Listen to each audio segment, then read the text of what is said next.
Ya, saya bilang gitu. Ya Allah itu tidak kayak yang kamu pikirkan gitu. Kalau dia ikhlas ya nanti kan tetap ke surga itu ya gampang saja lah, tidak harus seperti itu. Jadi dia bayangkan.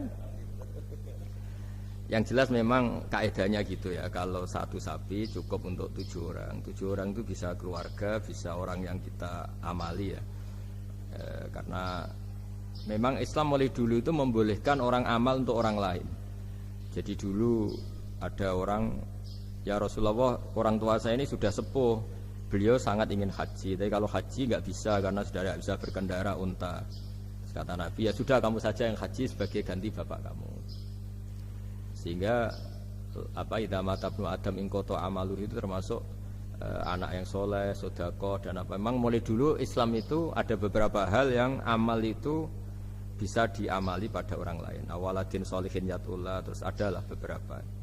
Nah kurban juga gitu. Biasanya anak-anak yang soleh itu perasaannya dulu bapak kami miskin, nggak mampu berkorban, nggak mampu akikah. Biasanya anaknya terus melakukan itu untuk bapaknya. Nah memang jadi perdebatan ulama, apakah kemudian mayit ini dapat pahalanya enggak? Jawabannya gini, kalau mayit itu orang soleh dapat.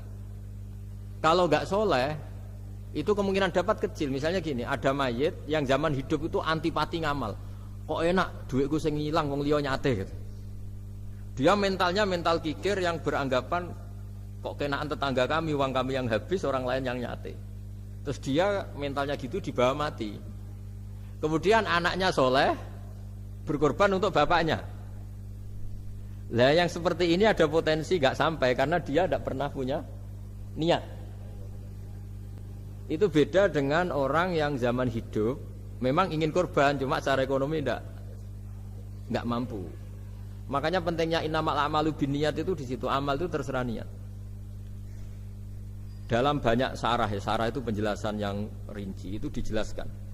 Kenapa orang mukmin masuk surga selama-lamanya padahal dia jadi mukmin hanya 80 tahun. Misalnya kita hidup di dunia kan rata-rata 80 tahun. Karena dia berkomitmen andikan hidup 1000 tahun juga tetap mukmin, andikan hidup 2000 tahun ya tetap mukmin, tetap sholat. Setiap orang sholat perasaannya gitu. Andikan kita hidup 2000 tahun juga tetap seperti ini kan, ya tetap sholat, tetap. Nah, sehingga karena niat itu dia diganjar surga selamanya. Karena dia bayangkan andikan di dunia selamanya juga akan iman selamanya. Nah, orang kafir juga berkomitmen gitu, yang belum rubah maksudnya. Kalau dia hidup ya akan kafir terus. Ya, makanya dia kafirnya 80 tahun, misalnya hukumannya juga neraka yang lama sekali karena. Nah, kira-kira itulah. Makanya kalau mayat tidak soleh ini kita yang sebagai ulama berdebat karena tadi. Itu kan ibarat gini, ada mayat sama sekali nggak pernah sholat, bahkan dulu itu mengkritik orang sholat. Terus dia mati, anaknya jadi orang soleh sering tanya saya, Gus sholatnya bapakku tak kodoin ndak? Wong era sholat kodoi yuk kaku hati kan? Beda dengan misalnya kita punya bapak soleh, misalnya terus pas beliau koma, ya misalnya ini koma 2 hari kan keluarganya kalau kodoi kan paling 2 hari pas koma. Lah ini orang nggak sholat mulai kecil sampai tua sampai mati. Anaknya soleh tersiksa, anak saya tak kodoi. Lah bapakmu sholat boten. Wah ya kesel gue. Sudah kesel, orang ini nggak pernah berkeinginan sholat. Kan beda dengan Nyun Sewu ibu saya atau bapaknya Mbak Ova. Memang ibu saya ya tidak sholat itu karena sudah koma atau sudah apa, sudah banyak alat-alat medis yang terpasang. Ini cara ngodoi jumlahnya ya jelas. Dan sumbut karena memang beliau andikan sehat komitmennya juga sholat. Nah ini yang orang kadang salah kaprah, bisa enggak amal sampai mayit? Sebetulnya di dunia ulama perdebatannya bukan masalah sampai tidaknya, mayitnya ini siapa? Gitu.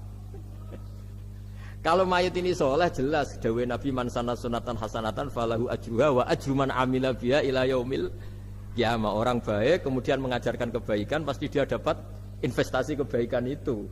Dan siapapun yang meniru dia dapat sahamnya. Itu nggak ada perbedaan antara NU, Muhammadiyah, Wahabi, semuanya sama. Yang debat itu yang nggak paham. Tak jamin itu yang debat itu yang nggak paham. Wong hadisnya jelas sahih apa? Siapa yang mensyariatkan kebaikan, kemudian kebaikan itu ditiru oleh orang setelahnya, maka dia akan dapat kebaikan itu dan kebaikannya orang yang meniru itu.